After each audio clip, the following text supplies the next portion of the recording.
Hello dear students, मैं संतोष कुमार प्रयागराज से स्वागत है आप सभी का ऑक्सी कोचिंग के एक और वीडियो में।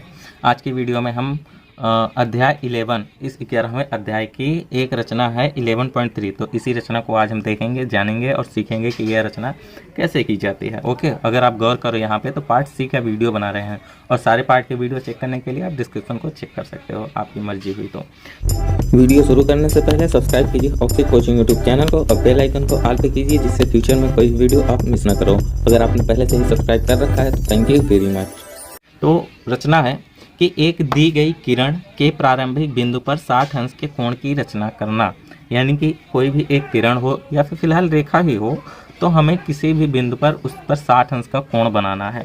तो आप अगर देखो इस आकृति में तो ए बी एक किरण है। इस किरण पे हमें प्रारंभिक बिंदु यानी ए ही तो प्रारंभिक बिंदु होगा, तो इसी ए पर एक 60 अंश का कोण बनाना है और एग्जैक्ट बनाना है। ओके, तो सर्वप्रथम हम आपको यहाँ पे कोण बना के दिखाएंगे और उसके बाद रचना भी यहाँ पे करके दिखाएंगे कि आखिर रचना कैसे की जाती है। और उसके बाद हम लास्ट में आपको रचना की पुष्टि भी करेंगे कि आखिर हमने जो कुछ भी रचना में किया क्या वो सच में 60 अंश का कोण बनाती है। ठीक है, तो हम सर्वप्रथम क्या करेंगे कि ए को केंद्र मानकर किसी भी त्रिज्या से, यानी कि किसी भी त्रिज्या से ए को केंद्र मानकर हम एक चाप लगाएंगे। तो आप देखो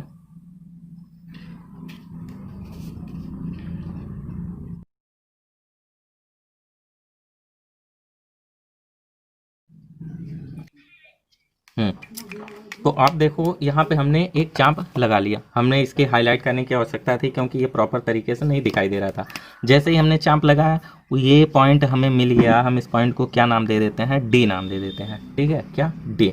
अब हम सिंपल क्या करेंगे, फिर से इस डी को केंद्र मानेंगे और सेम त्रिज्या से, यानी कि त्रिज्या में छेड़छाड़ नहीं करनी है। आप देख लो ए डी हम यानी कि जो पहले त्रिज्या ली थी वही है। ठीक है, इस डी को केंद्र मानेंगे और पुनः ये जो चाप लगा है ना, इसी चाप पर एक और चाप लगा देंगे, जिससे कि हमें एक कटान बिंदु मिल जाएगा।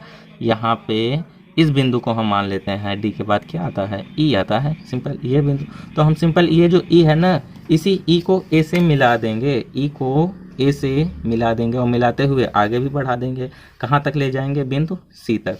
तो ये जो कोण बनेगा, ये जो एंगल बनेगा, ये प्रॉपर 60 अंश का ही एंगल होगा।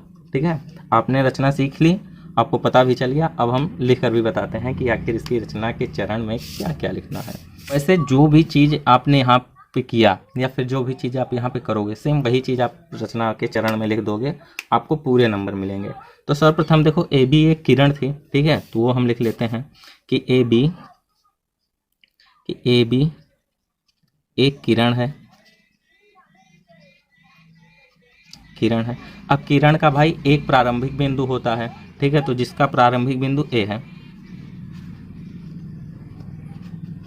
जिसका प्रारंभिक बिंदु ए है प्रारंभिक बिंदु भी ए हो गया। अब हमें क्या करना है कि इसी बिंदु पर 60 अंश का कोण बनाना है। लिखते हैं कि बिंदु ए पर 60 अंश का कोण बनाना है। तो अगर इतना आप लिख दोगे तो अब हम यहाँ पे नीचे डालेंगे हेडिंग, क्या, रचना के चरण, यानी कि कितने स्टेप में हमारी ये रचना कंप्लीट हो जाएगी। तो सर्वप्रथम हम पहली स्टेप लिख के आपसे मिलते हैं।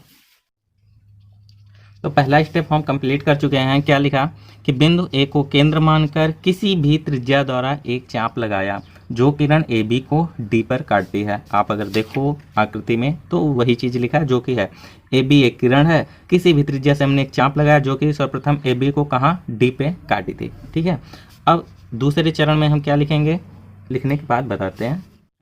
तो दूसरा चरण में हमने लिखा कि पुनः डी को केंद्र मानकर उसी त्रिज्या द्वारा, यानी त्रिज्या में छेड़छाड़ नहीं करनी, हमने आपको बताया था, उसी त्रिज्या द्वारा एक चाप लगाया जो कि पहले वाले चाप को ई पर काटता है। यानी कि हमने डी को केंद्र माना, फिर इस चाप पर एक चाप और लगाया जो कि ई हमें बिंदु प्राप्त होता है। उसके बाद क्या किया था कि ई और ए को मिलाते हुए बिंदु सी तक बढ़ाया।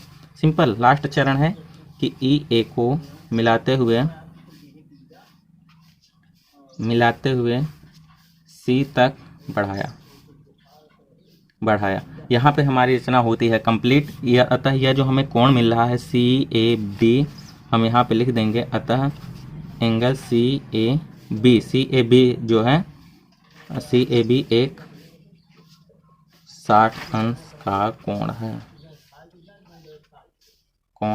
है। ठीक है, तो फिलहाल रचना तो होती है कंप्लीट, लेकिन हमने आपको क्या बताया था कि हमें इसकी पुष्टि भी करनी है। तो पुष्टि हम इस पेज के दूसरी तरफ करेंगे। यहाँ पे लिखेंगे रचना की पुष्टि, यानी कि जांच भी आप लिख सकते हो, दोनों का सेम मतलब है। तो इसमें इसको जांच करने के लिए भी हमें एक छोटी सी रचना करना होगा, ज़्यादा बड़ी नहीं। हम क्या करेंगे, ए और डी को मिला देंगे। ए और डी को मिला दिया यानी एक सीधी रेखा होगी। ठीक है, फिलहाल हाथ से मिलाया तो आपको ऐसा दिखाई दे रहा है। तो सिंपल जो हमने जो किया वही हम यहाँ पे लिख देंगे कि ए डी को मिला। अब बस आप देखो, तो जैसे हमने ए डी को मिलाया तो आपको एक त्रिभुज मिला, ए ई डी या फिर ए डी ई त्रिभुज है। तो हम इसी त्रिभुज में देखेंगे, त्रिभुज ए डी ई में, इस त्रिभुज में आप देखो तो ए ई, ये जो भुजा है, ये जो भुजा है और ये जो भुजा है, तीनों भुजाएं बराबर हैं। क्यों? क्योंकि एक ही त्रिज्या द्वारा हमने चाप लगाया था। देखो सेम त्रिज्या द्वारा यहाँ पे चाप लगाया, ठीक है, यहाँ पे चाप लगाया तो ये, उसी त्रिज्या द्वारा हमने यहाँ पे चाप लगाया तो ये, और उस सेम त्रिज्या द्वारा हमने यहाँ पे चाप लगाया था तो इसको मिलाया तो ये, यानी कि ए ई, ए डी और डी ई ये दोनों बराबर हैं। तो यहाँ पे लिख लेते हैं कि भुजा लिखें या फिर भुजाएं लिखें, भुजाएं ए डी बराबर है डी ई के और डी ई बराबर है ए ई के। कारण में रचना से, यानी कि इधर हमने अभी जो रचना की वही इसका कारण है। ठीक है, रचना में हमने यहाँ पे छाप लगाया, समझ रहे हो। ठीक है, अब ये तीनों भुजाएं जब बराबर हैं तो हम कह सकते हैं कि यह त्रिभुज समबाहु त्रिभुज है, और समबाहु त्रिभुज के प्रत्येक कोण 60 अंशों होते हैं। तो हमें प्रत्येक कोण से तो फिलहाल मतलब ही नहीं, हमें सिर्फ इस कोण से मतलब है ना। अब ये त्रिभुज समबाहु है तो ये कोण 60 अंश का है, तो लिख ही देते हैं, आपको तो पता ही चल गया।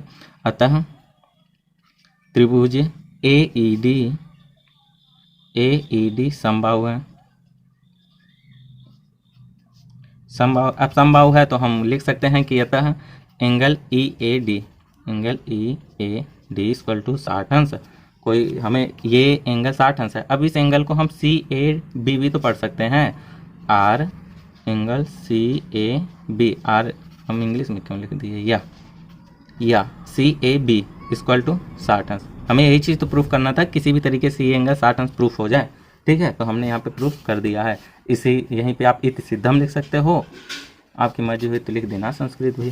ठीक, तो फिलहाल इस वीडियो को अब यहीं पे समाप्त करने का समय हो गया, क्योंकि जब रचना कंप्लीट हो गई तो आगे बढ़ाने का कोई मतलब नहीं है।